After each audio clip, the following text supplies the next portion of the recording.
السلام عليكم ورحمة الله تعالى وبركاته. تلاميذتي الأعزاء, dans ce vidéo-là, on va commencer à parler de la reproduction chez les plantes. Comme vous savez, dans la nature, il y a différents types de plantes. Il y a les plantes à fleurs, ça veut dire les plantes qui possèdent des fleurs, ce sont des angiospermes. Il y a des plantes qui ne fleurissent pas, exemple les polypodes. Il y a aussi deux types de reproduction. Il y a des plantes qui se reproduisent ou bien qui se multiplient par la reproduction sexuée. Il y a aussi un autre type de reproduction, c'est la reproduction asexuée. Très bien. Alors, à partir de cette introduction, on peut poser plusieurs questions ou bien plusieurs problématiques. Comment les plantes se reproduisent, comment les plantes se multiplient, est-ce que il a les mêmes étapes que la reproduction sexuée chez les plantes, chez les animaux, ou bien il se reproduit d'une autre façon. Très bien. Alors, dans ce chapitre-là, on va faire trois parties. La première partie, on va parler de la reproduction chez les plantes à fleurs. La reproduction chez les plantes à fleurs, ça veut dire les plantes qui possèdent la fleur. Alors, comment ces plantes se reproduisent? Est-ce qu'elles se reproduisent d'une façon sexuée ou bien asexuée? Alors, les plantes, à ce moment-là, on peut différencier entre la reproduction sexuée et la reproduction asexuée. Quelle est la différence? La reproduction asexuée, c'est une reproduction qui ne nécessite pas l'intervention des gamètes. Mais la reproduction sexuée, on parle de la reproduction sexuée, toujours si on a l'intervention des deux gamètes, les gamètes mâles et les gamètes femelles.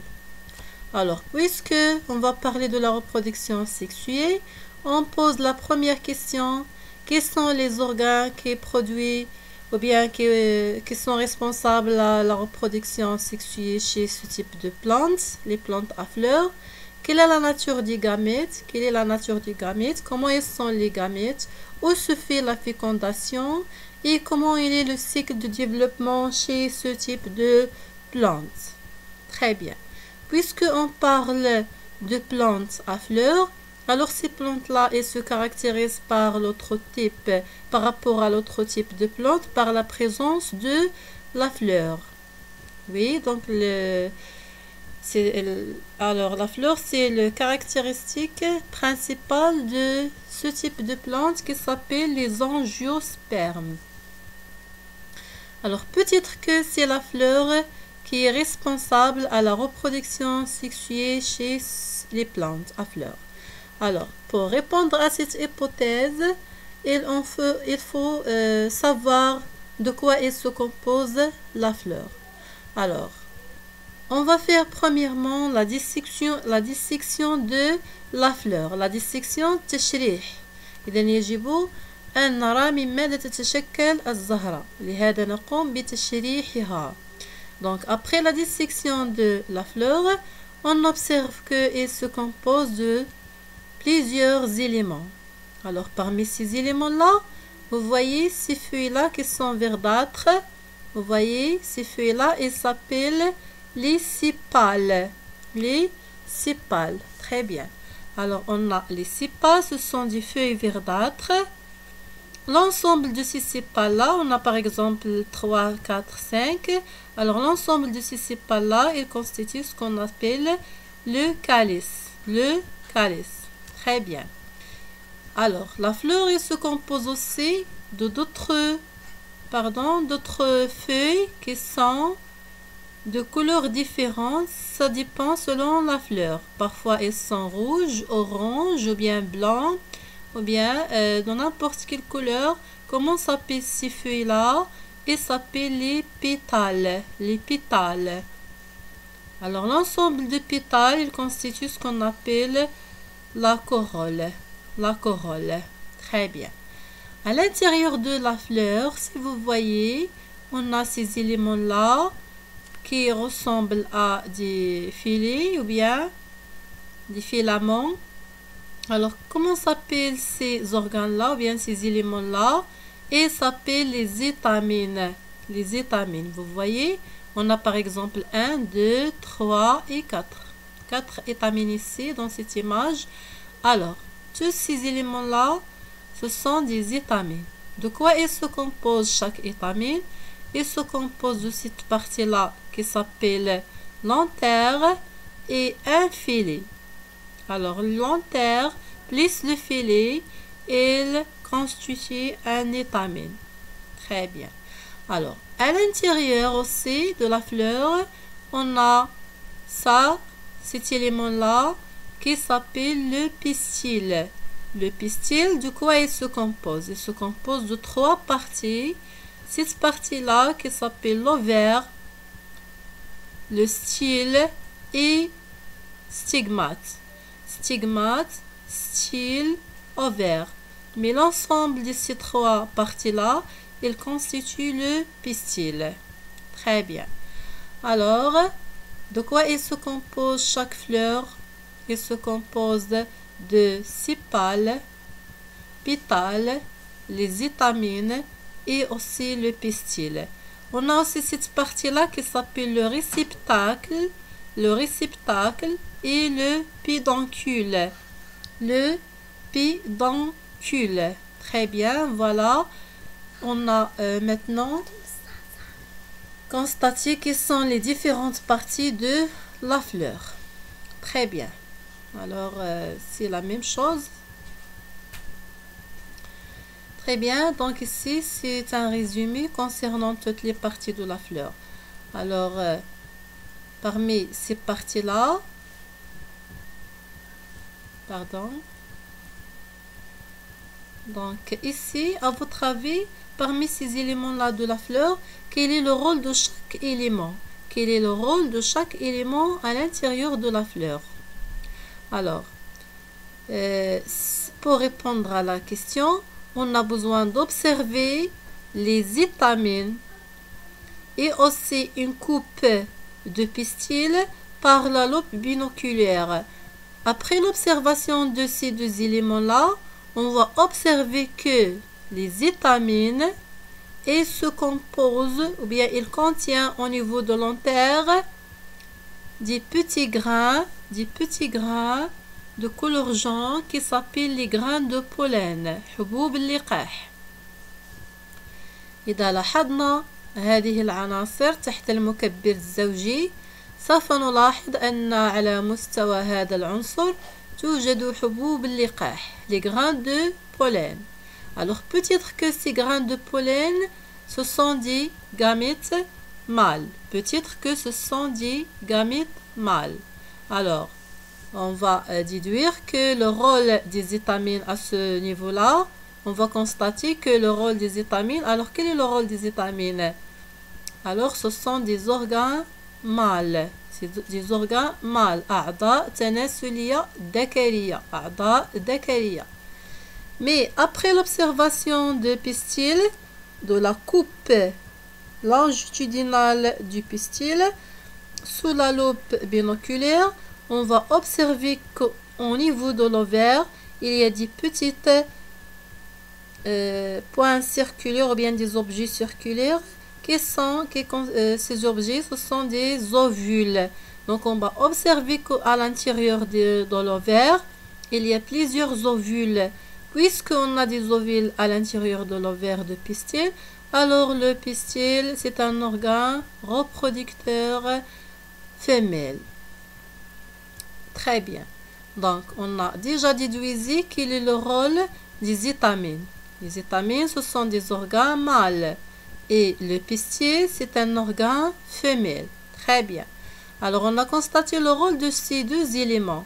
La question qui se pose maintenant, quel est le rôle de d'autres éléments qui existent dans la fleur? Alors, pour les pétales et les sépales, ils possèdent le premier rôle, c'est la projection la protection, pardon, la protection des organes reproducteurs. حماية الأعضاء التناسلية التي هي les étamines et le pistil. Mais, à votre avis, pourquoi les pétales, ils possèdent des couleurs différentes, des couleurs attirantes? Ce sont, cette couleur-là, elle consiste à attirer les insectes pendant la pollinisation, ou bien pour faire la pollinisation chez les plantes à fleurs.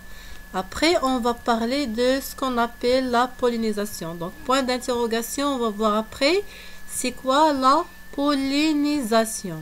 Très bien, voilà. Alors, on a constaté le rôle des étamines et le rôle de pistil. Très bien, après, vous avez ici la définition de chaque partie. Alors ici, si vous voyez, c'est quoi l'androcée? L'androcée, c'est l'organe femelle, pardon, l'organe mâle. Ça veut dire ce sont les étamines. L'androcée, constituée par l'ensemble des étamines, c'est la partie mâle de la fleur. Alors que le pistil, il constitue ce qu'on appelle le gynécée. Très bien. Voilà, ici on a la définition des étamines, de quoi ils se composent, etc. Vous avez ici une petite remarque. Remarque. Dans la nature, il y a des plantes qui possèdent des fleurs bisexuées, et fleurs unisexuées. Quelle est la différence? Les fleurs bisexuées, ce sont des fleurs qui possèdent à la fois la partie mâle et la partie femelle. Ce sont des fleurs qui portent les organes mâles et les organes femelles. Elles portent les étamines et le pistil à la fois. Très bien. Mais il y a d'autres fleurs chez d'autres plantes qui sont unisexuées. Ça veut dire qu'elles sont soit mâles ou bien femelles. Elles ne possèdent que une seule partie ou bien que la partie mâle ou bien la partie femelle. Il ne contient que les étamines ou bien le pistil. Très bien. Maintenant, on passe à une autre activité. On va voir après, ça c'est une observation par le microscope électronique pour les grains de pollen. On va observer les grains de pollen. De quoi ils se composent par le microscope. Alors, observez structure des grains de pollen. On a déjà constaté que les grains de pollen, ils existent à la surface au niveau de l'antère des étamines. Lorsque l'antère s'éclate, il libère les étamines. Alors, vous voyez ici de quoi il se compose chaque étamine. Il se compose de deux membranes. Voilà le premier. Deuxième membrane, d'un cytoplasme et de cellules. Ça, c'est une cellule végétale et ça, c'est une cellule reproductrice mâle. Alors, la cellule reproductrice mâle, ça veut dire gamète mâle. Alors, qu'est-ce que vous pouvez remarquer maintenant? Allez-y. Alors, on remarque qu'à l'intérieur des grains de pollen, il y a la cellule reproductrice mâle. C'est quoi la cellule reproductrice mâle? Ça veut dire le gamète mâle. Alors, qu'est-ce qu'on déduit maintenant? On déduit que les grains de pollen, ce ne sont pas des gamètes mâles, mais ils portent à l'intérieur des gamètes mâles. Alors, je répète. Qu'est-ce qu'on a déduit maintenant? Que les grains de pollen qui existent sur les étamines, ils ne sont pas des gamètes mâles, mais ils portent à l'intérieur un gamète mâle. Très bien. Très bien. Donc, la même chose pour l'ovaire. L'ovaire, on a parlé déjà de l'ovaire, de pistil. Il contient à l'intérieur des ovules. Après l'observation de l'ovule, on va trouver que à l'intérieur de l'ovule, il y a cette structure-là. Cette structure-là qui s'appelle le sac embryonnaire. Ça, c'est un sac embryonnaire. toute cette forme-là, cette structure-là, c'est une structure d'un sac embryonnaire qui existe où? Il existe à l'intérieur de l'ovule. Il existe à l'intérieur de l'ovule. L'ovule qui existe aussi au niveau de l'ovaire. Très bien. Alors, si vous voyez ici, ça c'est quoi ça? Ça c'est un sac embryonnaire. De quoi il se compose ce sac-là? Donc, si vous voyez, comme vous voyez, il y a 3 cellules ici et il y a une autre cellule. Il y a aussi 3. Donc, 3 cellules en haut et 3 en bas et une autre cellule au milieu. Alors, si vous voulez, prenez seulement cette cellule-là qui existe à ce niveau-là en rouge. Cette cellule, c'est une oosphère ou bien gamète femelle. Alors, qu'est-ce que vous remarquez aussi maintenant? On a remarqué que à l'intérieur de ce sac embryonnaire qui existe à l'intérieur de l'ovule, on a un gamète femelle. Alors, une autre fois, on déduit que l'ovule, ce n'est pas un gamète femelle, mais il contient un gamète femelle. Très bien. Donc, est-ce que vous avez compris? إذا ماذا نستنتج؟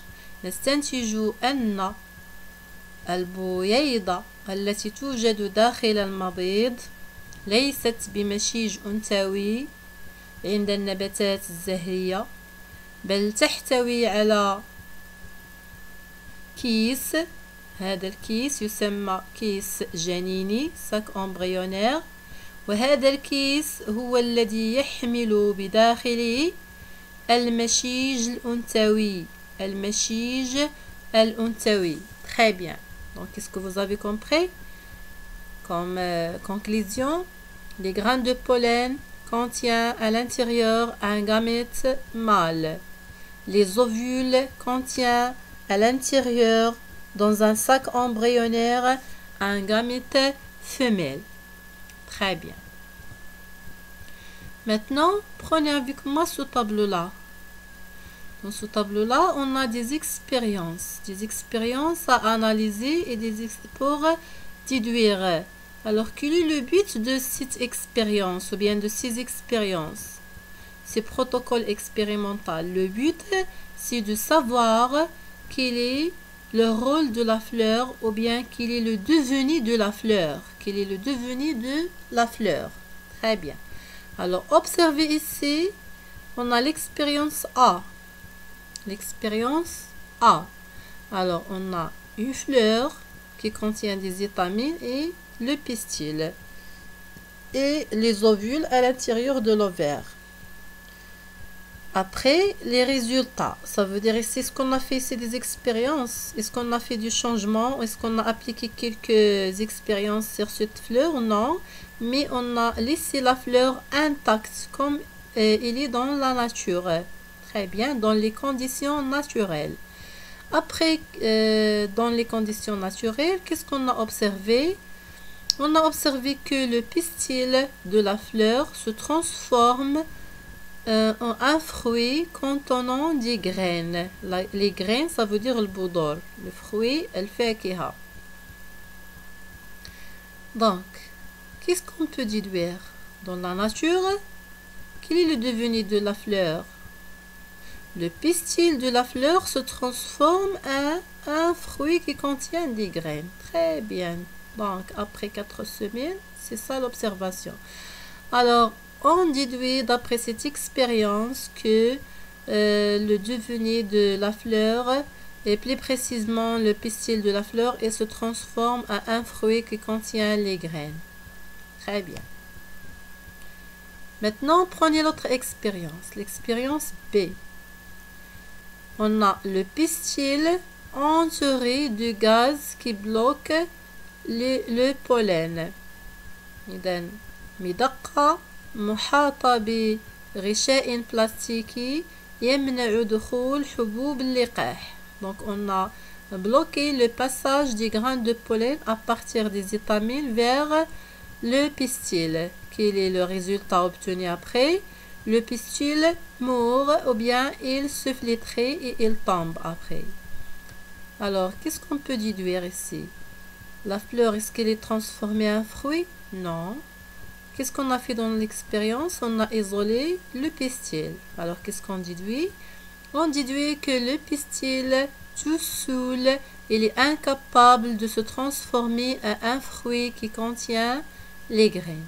المدقة لوحدها غير قادرة للتحول إلى فاكهة بداخلها بذور. Pour confirmer cette expérience, on passe à l'expérience suivante. L'expérience C. Qu'est-ce qu'on a fait dans cette expérience? Dans cette expérience, on a aussi isolé le pistil. Mais avant d'isoler cette pistil-là, on a arrosé le pistil par les pollens de notre fleur. Par les pollens de notre fleur. Une fleur différente. Ce n'est pas de la même espèce. قمنا برش المدقة قبل عزلها بحبوب اللقاح لزهرة أخرى ليست من نفس النوع. Alors, pour moi, à mon avis, il faut faire une expérience ici. Avant de faire cette expérience-là, il faut ajouter une autre expérience. Qu'est-ce qu'on va faire? Alors, oubliez l'expérience C. Oubliez l'expérience C maintenant. On va ajouter une autre expérience. Si vous voyez ici, par exemple, expérience B'. Alors, imaginez avec moi, si on fait, maintenant, qu'est-ce qu'on va faire dans l'expérience? On va isoler le pistil. On va isoler le pistil. Mais avant d'isoler le pistil, on va arroser le pistil par les grains de pollen de la même fleur. سوف نقوم بعزل المدقة ولكن قبل ذلك نرشها بحبوب اللقاح لنفس الزهرة. Les résultats obtenus, on va observer que même si on a isolé le pistil, il est transformé en un fruit qui contient les graines. Alors qu'est-ce qu'on déduit? On déduit que la fleur, ou bien le pistil de la fleur, il a besoin des grains de pollen pour se transformer en un fruit. Est-ce que vous avez compris? Dans cette expérience-là, B. Qu'est-ce qu'on a déduit ici? On déduit que le pistil tout seul, isolé, il est incapable de se transformer en un fruit. Peut-être qu'il a besoin des étamines. Pour vérifier ça, on va arroser le pistil par les mêmes grains de pollen. يعني نفس حبوب اللقاح من نفس الزهرة. Et on va observer qu'il est transformé en fruit. Donc voilà, on a vérifié que le pistil il a besoin des grains de pollen pour se transformer en un fruit. Mais maintenant, prenez l'expérience C. On a fait la même chose. On a arrosé le pistil par les grains de pollen, mais cette fois-ci d'une autre fleur différente. Par exemple, si on travaille ici par la fleur de narcisse, on prend une autre fleur de l'hibiscus. Quels sont les résultats obtenus? Le pistil ne se transforme pas en un fruit contenant les graines. Pourquoi, à votre avis, le pistil maintenant il est incapable de se transformer en fruit, même si on a ajouté des grains de pollen? Parce que les grains de pollen ils ne sont pas de même genre ou bien de même espèce. Alors qu'est-ce qu'on déduit? On déduit que le pistil il a besoin des grains de pollen de la fleur de même espèce pour se transformer en un fruit. Très bien. Alors maintenant, à partir de toutes ces expériences, qu'est-ce qu'on déduit? On déduit que le pistil se transforme en un fruit, mais à condition de la présence des grains de pollen de même espèce ou bien de même genre. Alors, نستنتج أن الزهرة مدقتها هي التي تتحول إلى تمرة بداخلها بذور. ولكن ما هو التساؤل المطروح؟ التساؤل المطروح هو كيف تتحول مدقة زهرة إلى تمرة وما مصدر البذور؟ comment le pistil se transforme en fruit et quelle est l'origine des graines qui existent à l'intérieur de fruits. Très bien. Alors, conclusion de toutes ces expériences est que alors les ovules contiennent dans le pistil. Donc après vous pouvez lire cette conclusion si vous voulez. Alors si vous voulez après vous pouvez lire ça tout de suite. Alors prenez l'étape suivante. Comment la fleur se transforme en fruit. Lors de la pollinisation, les grains de pollen se déposent sur le stigmate humide. Mais maintenant, il faut savoir c'est quoi la pollinisation. Alors, tout de suite, c'est quoi la pollinisation? Alors, prenez avec moi. Lorsque les insectes, alors les grains de pollen, lorsqu'ils se déplacent d'une fleur à une autre, lorsque les grains de pollen حبوب اللقاح عندما تنتقل من زهرة إلى أخرى, lorsque les grains de pollen se déplacent à partir de l'antère des étamines d'une fleur vers le stigmate de pistil d'une autre fleur, donc on parle de la pollinisation. La pollinisation, al-abr, انتقال حبوب اللقاح من مئبر زهرة إلى ميسم مدقة لزهرة أخرى. Alors, la pollinisation, c'est le transfert ou bien le déplacement des grains de pollen à partir de l'antère des étamines d'une fleur vers le stigmate de pistil d'une autre fleur. Si on parle d'une autre fleur, ça c'est la pollinisation indirecte. Il y a un autre type de pollinisation, c'est la pollinisation directe. Donc, on a deux types de pollinisation. La pollinisation directe et la pollinisation indirecte. Directe, ça veut dire lorsque les grains de pollen se déplacent à partir de de l'antère des étamines d'une fleur à l'intérieur de la même fleur vers le pistil ou bien le stigmate de pistil. La pollinisation indirecte ou bien croisée, lorsque les grains de pollen se déplacent d'une fleur vers une autre fleur de même espèce. Très bien. Donc, est-ce que vous avez compris? La pollinisation هي انتقال حبوب اللقاح من مئبر سودات إلى ميسم مدقة. لدينا نوعان, pollinisation directe et la pollinisation indirecte. Pollinisation directe à l'intérieur de la même fleur et indirecte d'une fleur à une autre.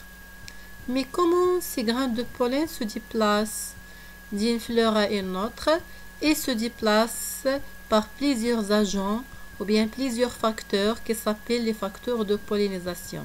Alors ces facteurs-là, à votre avis, quels sont ces facteurs? On a les insectes, on a le vent, on a l'eau, on a l'homme ou bien l'être humain et il y a d'autres facteurs qui peuvent provoquer la pollinisation. Très bien. Maintenant, après la pollinisation, qu'est-ce qui se passe? Les grains de pollen, ils se déposent où? Ils sont déposés au niveau du stigmate ou bien de stigmate de pistil. Lors de la pollinisation, donc après la pollinisation, les grains de pollen ils se déposent sur le stigmate de pistil, le stigmate humide. Alors, qu'est-ce qui se passe pour ces grains de pollen après? Les grains de pollen germent. تنبت. حبوب اللقاح تنبت. ليس فوق التربة. Mais sur le stigmate. Ils germent et se développent. Ils donnent un tube pollinique. Un tube pollinique. À quoi sert ce tube-là? Quel est le rôle de ce tube-là? Qui s'enfonce et se développe à l'intérieur du style de pistil jusqu'à l'ovaire et se développe et s'oriente vers l'ovaire. Pourquoi? Pour atteindre les ovules. À votre avis, pourquoi?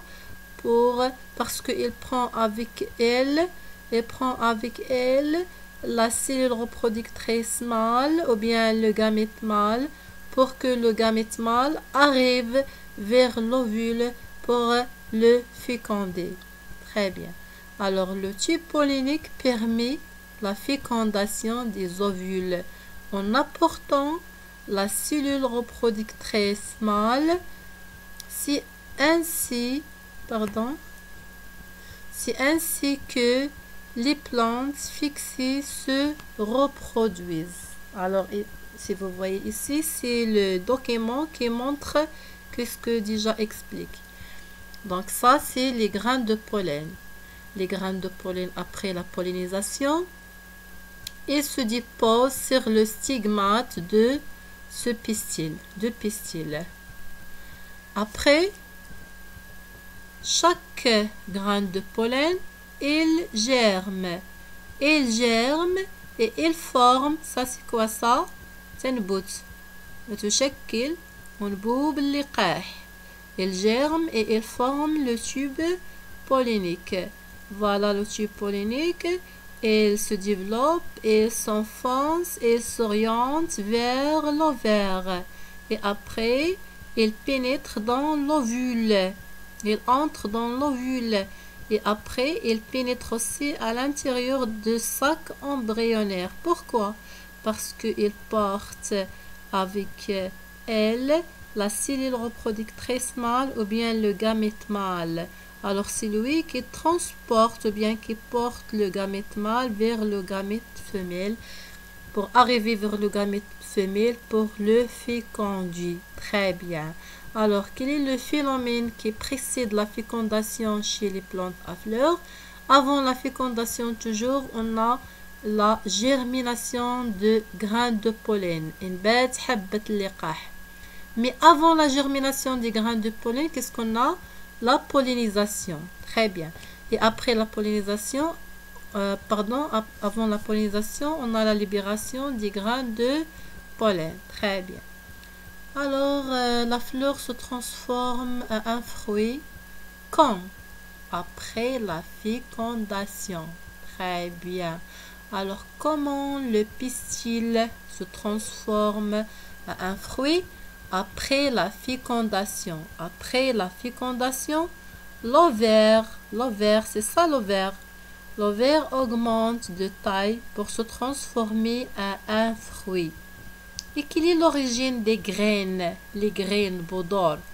Les graines, ce sont des ovules fécondés. Alors, l'ovaire المبيض يتحول إلى تمرة والبويضات المخصبة تتحول إلى بذور. L'ovaire, après la fécondation, il se transforme en fruit. Et les ovules fécondés, ils se transforment en des graines. Et quel est le devenir des autres parties de la fleur, ou bien les autres éléments de la fleur? Alors, il se flétrit et il tombe. وما هو مصير العناصر الأخرى في الزهرة بعد الإخصاب؟ إذن فهي تدبل وتتلاشى وتسقط. Très bien. La fleur se transforme alors en fruit. Plus exactement, certaines parties de la fleur vont se faner, se flétrer et disparaître comme les pétales, les étamines, et les autres vont se développer pour donner le fruit, ça veut dire l'ovaire et les ovules fécondés. Comme l'ovaire, les ovules fécondés vont se transformer en des graines. Très bien. Voilà, exemple, ça c'est un fruit. Alors, les tomates, ce sont des fruits. Traces de style, parfois on trouve qu'il y a des traces de style, les restes. Ici, ça ce sont des traces de sépales et le pédoncule. Voilà. Et à l'intérieur de ce fruit-là, on a des graines. Voilà un autre exemple. Un autre exemple, c'est la fleur d'aéricot. Voilà. Donc le pistil, il se transforme en un fruit. Voilà le fruit. Pardon. Le pistil, il se transforme en un fruit. Les ovules, ils se transforment en des graines. Les pétales, les sépales, ils vont se disparaître. Le pédoncule aussi. Donc les étamines portant les pollens. Très bien, voilà. Donc coupe d'une fleur d'aéricot. Le fruit d'aéricot. Voilà. Très bien. Voilà. Donc vous avez compris ça. On est maintenant arrivé à la formation de la graine. On est maintenant au niveau de la formation de la graine. Après la formation de la graine, on va parler de quel est le devenu de la graine. Ma masirul bidra. Alors la graine en présence, alors la graine en présence des conditions favorables. La graine en présence des conditions favorables. À votre avis, quel est le devenu de la graine? Il va se germer, ou bien il germe. Et dans ce fait, qu'est-ce qu'il va donner? Il va donner après une autre plante. Donc, dans le vidéo prochain, Inch'Allah, on va parler de la graine. La graine, quel est le devenu de la graine, etc. Alors, voilà, merci.